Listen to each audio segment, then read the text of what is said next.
അല്ല, ഒപ്പിട്ടത് ആരായിരുന്നു? CPI പോലും അറിയാതെ ഒപ്പിട്ടത് ആരായിരുന്നു? ഞങ്ങളാണ് ഒപ്പിട്ടത്. അത് ഒപ്പിട്ടത് കഴിഞ്ഞ ഗവൺമെന്റ് ആയിരുന്നു. അതുകൊണ്ടാണ് CPIയുടെ പ്രതിഷേധം ഉയർന്നു വന്നല്ലോ.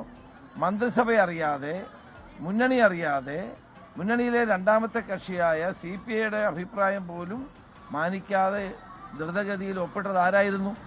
പ്രതിപക്ഷത്തോട് അഭിപ്രായം ചോദിച്ചിരുന്നോ? ആ ഒപ്പിട്ട കാര്യം ഇപ്പോഴും നിലനിൽക്കുകയാണ്. അപ്പൊ അത് പിൻവലിഞ്ഞു കഴിഞ്ഞാൽ പല സർക്കാരിന് ഇപ്പം ഒപ്പിട്ട് കഴിഞ്ഞ സാഹചര്യത്തിൽ എന്ത് വേണമെന്നുള്ളതാണ് ഇന്നലെ UDF ചർച്ച ചെയ്തത്. തന്നെയുമല്ല, കരിക്കുലത്തിന്റെ കാര്യത്തിൽ നമുക്ക് ഫ്രീഡം വേണം.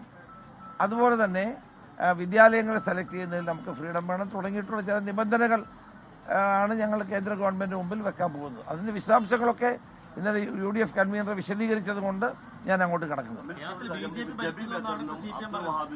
കേന്ദ്രമന്ത്രി PMCയുമായി ബന്ധപ്പെട്ട് ചോദ്യങ്ങൾക്ക് മറുപടി നൽകിയിട്ടുണ്ടോ? ആ മറുപടി ഇന്ന് രാവിലെ ജോൺ ബ്രിട്ടാസ് പുറത്തുവിട്ടിരുന്നു.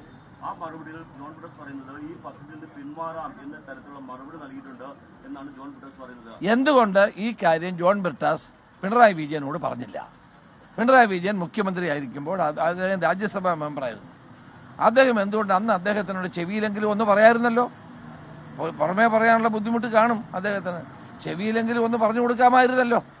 അതൊന്നും പറയാതെ ഇത്രയും ഒപ്പിട്ട് അതിനുശേഷം കൂടുതൽ ആനുകൂല്യങ്ങളും വാങ്ങിച്ചിട്ട്, കേന്ദ്ര ഗവൺമെന്റ് സഹായവും വാങ്ങിച്ചിട്ട് ഇപ്പം ഞങ്ങളുടെ തലയിലോട്ട് കയറണ്ട, ഞങ്ങളതിൽ ഇത് ഒപ്പിട്ട്. അല്ല, മറുപടി ആര് ചോദ്യം ചോദിച്ചാൽ മറുപടി കൊടുക്കുമല്ലോ. അന്ന് എന്തുകൊണ്ടാണ് ഇത് ജോൺ ബ്രിട്ടാസിന് ഇത് അറിയാമായിരുന്നു? അദ്ദേഹം MP അല്ലേ. അദ്ദേഹം എന്തുകൊണ്ട് അന്നത്തെ മുഖ്യമന്ത്രി ശ്രീ പിണറായി വിജയനോട് ഈ കാര്യം പറഞ്ഞില്ല? അപ്പോൾ ഒപ്പിട്ടു, എല്ലാം അംഗീകരിച്ചു, അത് SSA ഫണ്ടും വാങ്ങിച്ചു, മറ്റു ആനുകൂല്യങ്ങളും വാങ്ങിച്ചു. എന്നിട്ട് ഞങ്ങളുടെ ഗവൺമെന്റ് വന്നപ്പോൾ ഞങ്ങളുടെ തലയിൽ ഇത് വെക്കണ്ട, അതിന്റെ ഉത്തരവാദിത്തം അവർക്ക് തന്നെയാണ്.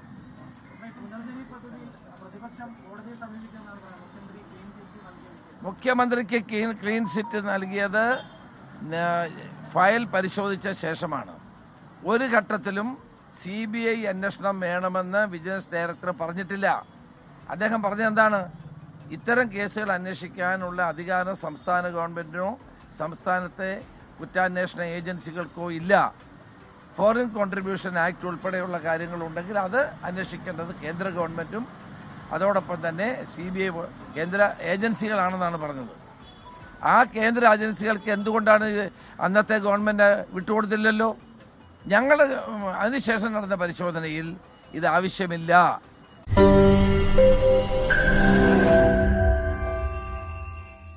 ലോകത്തെവിടെയായാലും ഏത് സമയത്തും 24 വാർത്തകളും ഓഗ്മെന്റഡ് റിയാലിറ്റി പാക്കേജുകളും എക്സ്പ്ലെയിനറുകളും വിശദമായി കാണാൻ ഞങ്ങളുടെ YouTube ചാനൽ നിങ്ങൾക്ക് സബ്സ്ക്രൈബ് ചെയ്യാം.